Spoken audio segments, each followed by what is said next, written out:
think I'm gonna build one of these thingies. I've got some things I want to hold, or I have some logs I can carve, but this little stand can be used for a lot of different things. These plans I copied out of a magazine. It's a carving magazine, issue number 30. So those of you who are new to my channel may not know it, but I own Andrew's newsstand, and I used to get gobs of these magazines. Not so much anymore, but to build this contraption, I'm going to use some scrap lumber I pulled out of a wall in a closet. I had two closets that were back to back, and I decided to make one big closet. So these are the pieces that came out of the wall, and they should work very well for this. There's a couple pieces I may not have, but I may be able to scrounge them somewhere else. But we'll find a way. I'll show you after I get some pieces cut. Show you what the cut piece looks like. Okay, the lengths are cut, but there are still some other things that have to be done. I have two pieces, 44 inches long.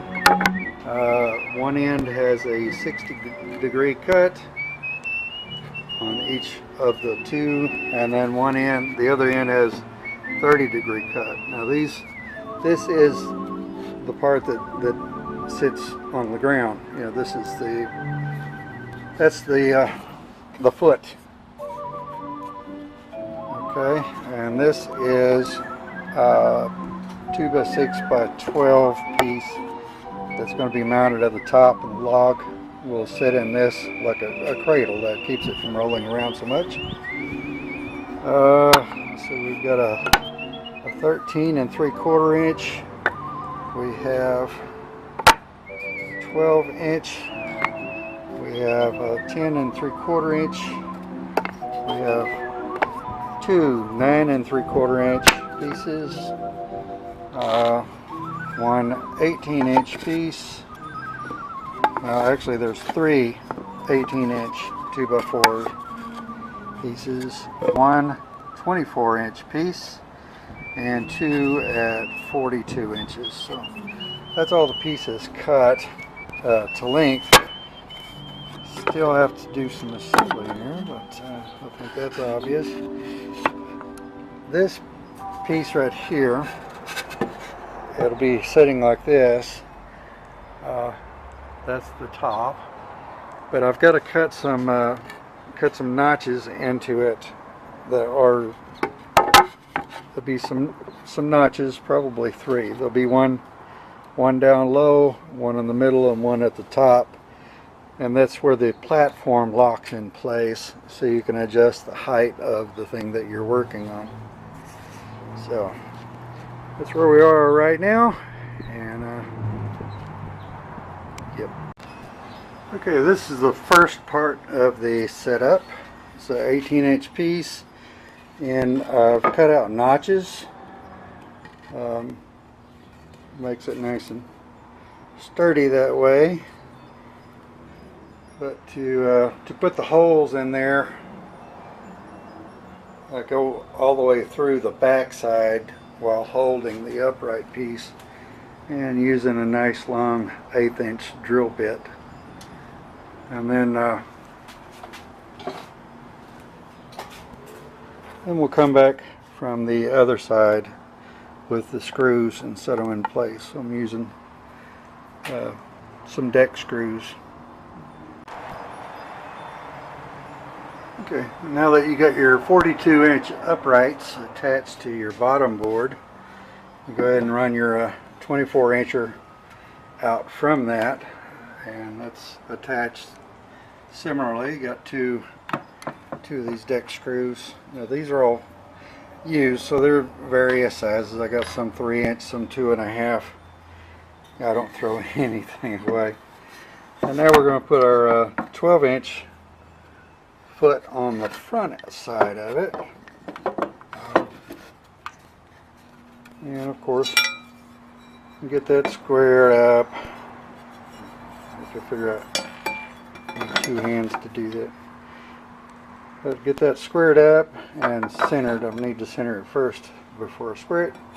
Run a couple screws into that, and then we'll take a better look at the diagonals, the ones that go up this way, because I still have to figure out where I want to put the notches. Okay, now here are the notches. This is the 30-degree end. Remember, that's going right here. And then the 60-degree end goes against that up there. And then you have the notches that are in between. So I've got them spaced, measuring starting here, and I go 9 3/4, and then I use this mark to get that 30-degree angle right here, and that's 60-degree here. So this 30-degree matches the bottom, 60-degree matches the top. So as the box that goes in here will sit up inside that tooth, and this will keep it from rocking down. So it goes like that.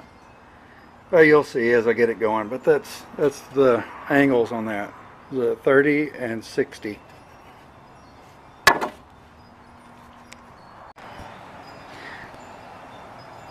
Well, that's where we are right now.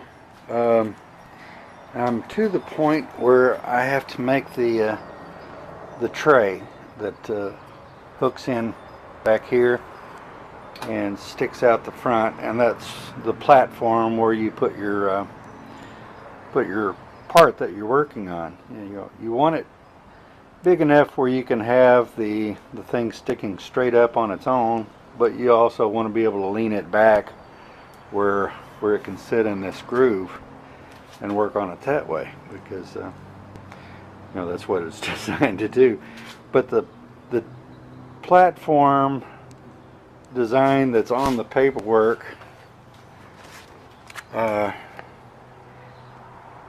sticks out quite a bit, and I think for me, I think I want that to be a little bit shorter, because I'll also be using this as an easel where I can put a sign or a dry erase board or something like that onto it, and use that to hold that work area up at an angle where it's easy to work on. I'm not going to be using it for carving all the time, so this platform seems to be a little bit too big for me, and let's see, I had already cut a piece of this stuff. It can be plywood or whatever you've got. This is something I had on hand, so this is too deep, too long for me. So I think what I'm going to do is cut that off just a little bit. So I think that's about 4 inches or so. That'll be moved back, and I also want to put something on here so there's a lip that sticks up, and that way the dry erase board or sign or whatever I'm painting can sit against that and not slide off. So there'll be a little lip on the front, maybe a big lip, I'm not sure.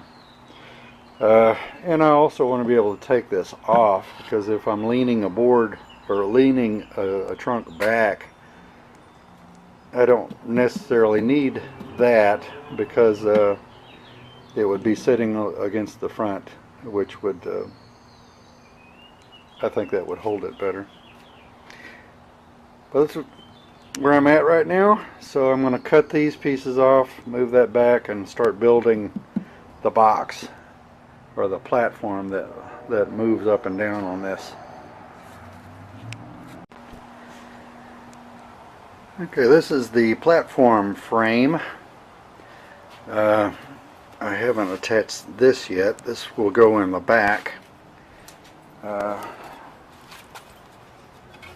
So this piece is what fits into the into those notches, and so that's mounted on the back of this. Now I forgot to mention, matter of fact, I actually cut it wrong. These are the 9 3/4 inch pieces. They're supposed to have a 60-degree angle on there. I cut them square the first time. Had to go back and trim them off.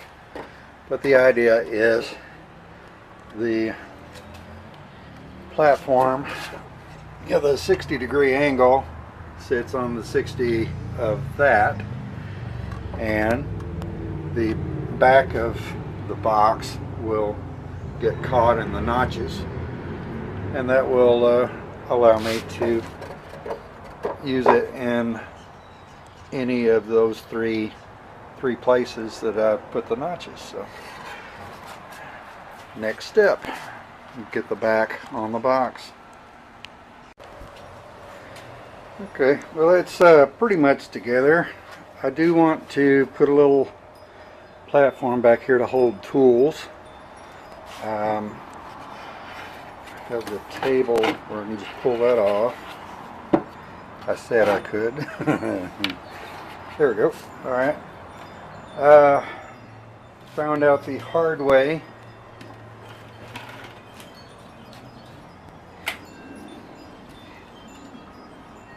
This gap between the back piece and this foot needs to be 4.5 inches. On the plans it said 4 inches. It's 4.5 inches, makes it set a little bit more level, makes the helps it fit into the notch better, and a little bit better here. If it's too close, you'll be touching here and there'll be a big gap here, and it won't be sitting in that groove very well. So, but this is pretty solid. I've got one piece of oak going across here, so if I've got a piece sitting on there, then this will keep it from sliding off. It's a little bit wider than the platform, but that's so it matches the table. So the table fits on there like that and drops into place. So let's try a log on there and see what it looks like.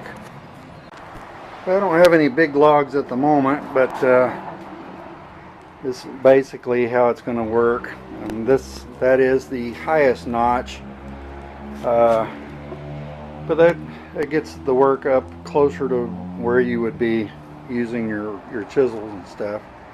If that was just a few inches longer, you'd have it sitting against that foot and leaning back into that groove, and that also puts it in a pretty good area for chiseling on and carving and whatever. I'll have to see if I can find something bigger so I can actually try it out. Oh, I got one more thing I've got to do right here. That's a little bit of a sharp edge, and I have a tool, a wood carving tool that goes on my angle grinder. Okay, it's my angle grinder, and I don't think it's not plugged in right at the moment. That's good. And this is a disc that will go on there, and it's kind of like a rasp, so it doesn't take off a whole lot of material, but it does peel it off pretty good. Really nice to be using that to carve with. It speeds up the process without knocking off great big chunks. So, of course, you have to go back and smooth things out after you've gone over it with that. So you want to leave enough material that you have smooth surface after you get rid of the rough spots. So, but I'll swap that out, clean that up, and that'll be it. Okay, I've got it in the place where I'm going to use it as an easel, and I needed something to to hold the dry erase board in place so it wouldn't slide around. I can keep this area here to put my dry erase pins as I use them.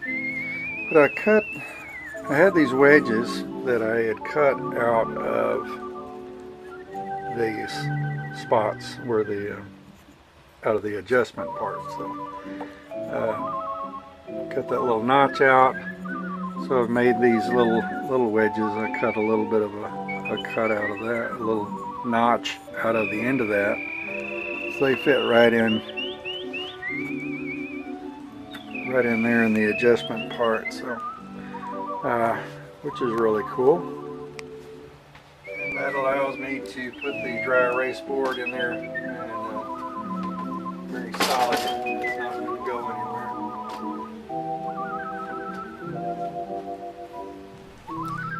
Well, that's all there is to the adjustable log cradle and dry erase easel. If you like this video, give it a thumbs up. If you'd like to subscribe to the channel, I sure would appreciate it. I have 2 other channels you'll see links to that appreciate you taking a look at those as well. Each one's a little bit different, but you may like them just as much. So take care until next time. Bye-bye.